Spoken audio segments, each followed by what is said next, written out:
사실은 가장 이제 중요한 고민 중에 하나가 여러분들이 아마 이 자리에 계신 목적도 다양한 유형의 텍스트를 분석하기 위해서 이제 여러분들이 사실은 관심이 많으신 거죠.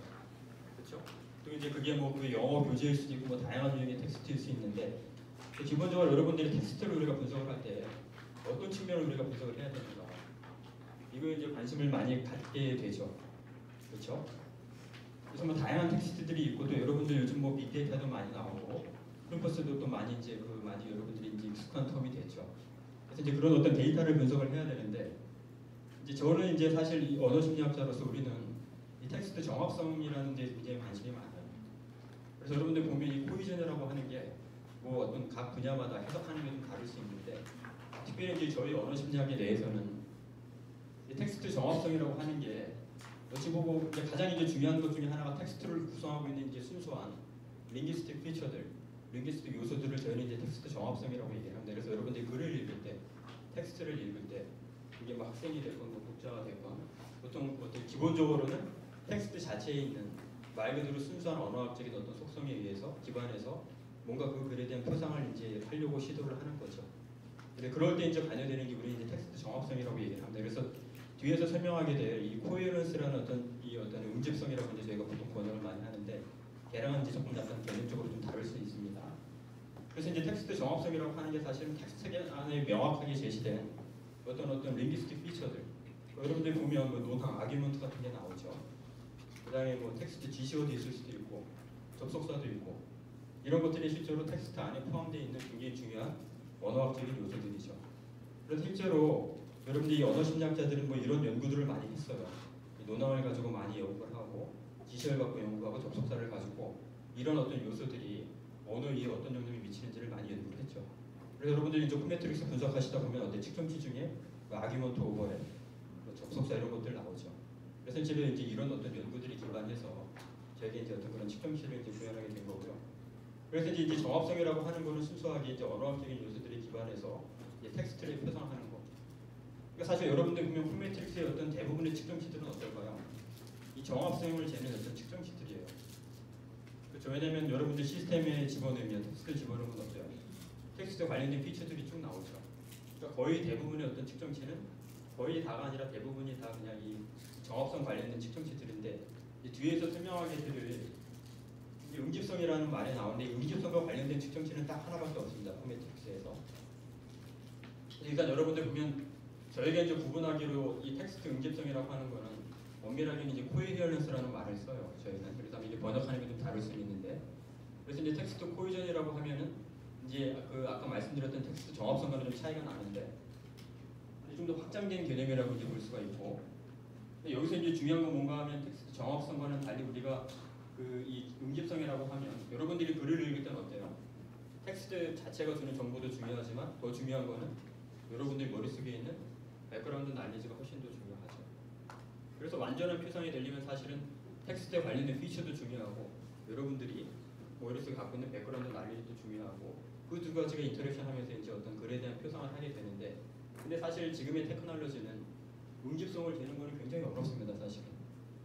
그래서 여러분들이 코메트릭스를 가지고 분석을 하게 되면 거기 나와 있는 측정치들은 거의 다 그냥 그 응집성과 관련된 측정치들이에요. 다시 말하면 여러분들이 텍스트 내에서 눈으로 확인할 수 있는 그렇죠? 시스템이 아니더라도 여러분들이 시간만 많으면 손으로 계산할 수 있는 뭐 그런 측정치들입니다. 사실은. 그런데 이제 그 코메트릭스 이제 그 어떤 측정치 중에 LSA라고 이제 그 여러분들 보시면 레이턴트 시멘트 어널리시스라고 해서 그거는 유일하게 사실 우리가 응집성을 잰다라고 얘기할 수 있습니다. 왜냐하면 뒤에서 설명해드리겠지만 거기는 어쨌든 LSA라는 거는 우리 사람처럼 그 시멘틱 시뮬레이터를 어떤 컴퓨터 알고리즘에서 수학적인 알고리즘에서 우리가 유출할 수 있거든요. 이제 코메트릭 시스템에서 유일하게 정합성을 측정할 수 있는 게 LSA라고 해서 여러분들 이해하시면 되고 이제 뒤에서도 설명을 해드리겠습니다. 그래서 이제 똑같은 얘기죠. 텍스트 이제 정합성이라고 하는 응집성이라고 하는 게 텍스트에 기반한 어떤 정보랑 이제 백그라운드가 이제 백그라운드가 알리는 사고자면하면서 형성이 돼야 된다는 거고. 그래서 이제 텍스트 정합성에서 굉장히 이제 중요하다는 말씀이죠. 근데 어쨌든 다시 이제 말씀드리면 뭐 정합성, 응집성 다 중요한 개념이고 또 분야에 따라서 이걸 혼동해서 그냥 막 쓸 수 있는데 그러니까 저희 어떤 부분에서는 항상 정합성과 응집성 이렇게 엄격하게 이제 구분을 해서 사용하고 있다는 게 여러분들이 참조하시면 될 것 같고요. 그래서 이제 정합성이 이제 중요한 어떤 이유가 뭔가 하면 대부분 이제 언어학적인 어떤 심리학적인 특징들이 텍스트 이제 정합성과 관련돼 있다라는 거죠. 그래서 여러분들 포메트릭스 이제 뒤에서 보게 될 어떤 대부분의 측정치들은 다 이 정합성을 재는 이제 그런 측정치들이라고 이제 이해하시면 되겠고요. 그리고 이제 텍스트 정합성이 또 텍스트 이해에 굉장히 큰 어떤 영향을 줄 수 있고, 그리고 이제 텍스트 정합성이라고 하는 게 또 텍스트를 이해하는 능력과 또 굉장히 관련이 높고, 그다음에 또 텍스트 정합성이 교육에 있어서도 굉장히 중요하죠. 실제로 여러분들이 아마 이제 대부분 이제 영어 교육에 굉장히 관심이 많으시고 그렇죠. 실제로 여러분들이 어떤 교재를 선택하거나 또 학생들한테 어떤 뭐 리딩 어떤 머티리얼을 줄 때 정합성을 또 잘 조작하는 게 굉장히 중요하죠. 그래서 여러분들 보시면 그 이제 그 포메트릭스 이제 개발자 이제 그 PI였기도 한 어떤 맥나마라 이제 교수가 오래전에 했던 연구가 하나 있어요. 그래서 이제 보시면 이 어떤 연구자가 이제 했던 연구 중에 하나가 이 중요한 어떤 점 중에 하나가 뭐냐면 텍스트 코이전이라고 하는 게 우리 백그라운드 날리지랑 상호작용을 한다는 거죠. 예전에 여러분들 어떤 교재나 이런 거 만들 때 어때요? 여러분들이 교재를 어떤 그 학습자의 어떤 난리지를 고려하지 않고 어때요? 일률적으로 만들었죠.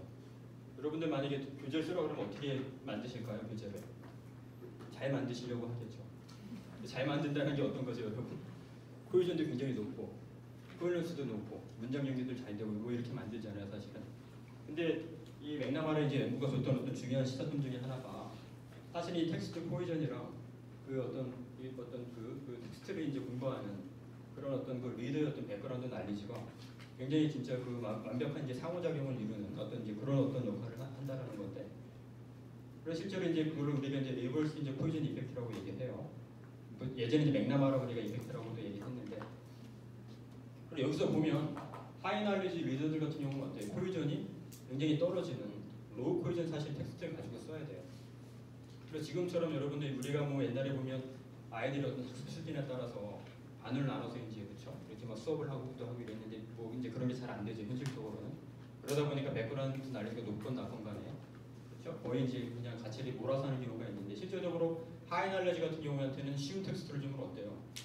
얘네들은 거의 학습 효과가 일어나지 않죠. 이런 애들한테는 로우 코헤전, 그러니까 코헤전 갭이 굉장히 적은 낮은 그런 어떤 이제 텍스트를 줘야만 얘네들이 실시간으로 추론을 하면서 뭔가 지식을 더 확장시킬 수 있겠죠. 반면에 이제 여러분들 보면 어때요? 로우 날리지 같은 경우는 여기는 너무 어려운 거 주면 어떻게 될까요?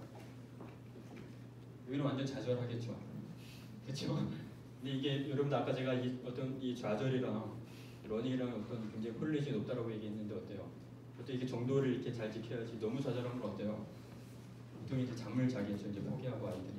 어쨌든 중요한 게 하이널리지랑 로우널리지랑 어쨌든 우리가 여러분들이 어떤 학습 현장에서도 달리 이제 그 제시를 해야 된다는 거죠. 그래서 실제로 언어 심리학자들이 이런 걸 갖고 많이 연구를 했어요. 그럼 여러분들 하이 코헤전 텍스트랑 로우 코헤전 텍스트를 우리가 어떻게 그 머니플레이션 할 수 있을까요? 조작을 할 수 있을까요? 여러분들이 만약에 이런 어떤 실험을 하고 싶다라고 하면 어떤 요소들을 조작할까요? 자, 이거는 좀 굉장히 내가 이건 쉽게 만들어야 되겠다. 이건 좀 어렵게 만들어야 되겠다. 그럴 때 사실 여러분들 고민이 많이 되시죠. 그래서 이제 그런 어떤 텍스트 코헤전에 영향을 이제 주는 어떤 팩터들을 언어 심리학들이 이제 지금까지 많이 이제 연구를 하고 있는 거죠, 이론적으로도. 그래서 이제 여러분들 보시면 막 아까 봤던 뭐 아규멘트 오버랩 같은 경우, 커넥티브 같은 경우 이런 걸 실제로 우리가 조작을 해요. 하이 코헤전일 때는 아규멘트 오버랩을 우리가 의도적으로 많이 그렇죠 중복되게 만든다든가, 실제로 접속사도 많이 집어넣고 그럼 텍스트가 실제로 많이 쉬워지죠. 여러분들이 할 수 있는 게 거기 쓰는 어휘 빈도를 낮출 수도 있고, 더 나아간다면 통사적인 복잡성 이런 것도 고려할 수 있겠죠. 다양한 어떤 팩터들이 많이 있죠. 이제 그런 것들을 이제 측정하는 어떤 시스템이 이제 포메트릭스 시스템이기 때문에 사실 여러분들이 그런 툴을 활용을 해서 학습 현장에서도 충분히 이제 활용할 수 있겠죠. 교재의 어떤 난이도나 이런 것들을 우리가 객관적으로 이제 측정할 수 있으니까. 그래서 이제 하이 날리지는 로우 어떤 코헤전 텍스트, 이제 로우 날리지는 하이 코헤전 텍스트. 그러니까 사실 실제로 이 전에는 이 맥나마라, 지금은 이게 우리가 뭐 그렇죠 이거 잘 알 것 같은데 이제 예전에는 사실 맥나마라가 이런 연구를 하기 이전에는 이런 우리 저희 언어 심리학 이런 별로 관심이 없었어요. 그래서 보통 연구를 할 때 다 하이 코헤전 텍스트를 갖고 대부분 다 연구를 했었어요. 근데 이제 이게 좀 다르다는 거죠. 자, 그럼 여러분들이 텍스트의 우리가 특성을 어떻게 분석할 수 있을까? 자, 그래서 아까 말씀드렸던 것처럼 텍스트 정합성이라고 하는 게 텍스트 이해랑 난이도에 영향을 미치는 이제 본질적인 요소가 되기 때문에 그간에 이제 어떤 많은 저를 포함한 많은 언어 심리학자들은 할 수 있는 게 어떤 심리학적인 방법론이죠. 심리학적인 방법론은 실험실 안에서 실험을 하는 거죠, 사실. 텍스트 이제 자꾸만 그렇죠? 조건을 다양하게 만들어서 텍스트 어떤 코이전 레벨 같은 걸 조작하면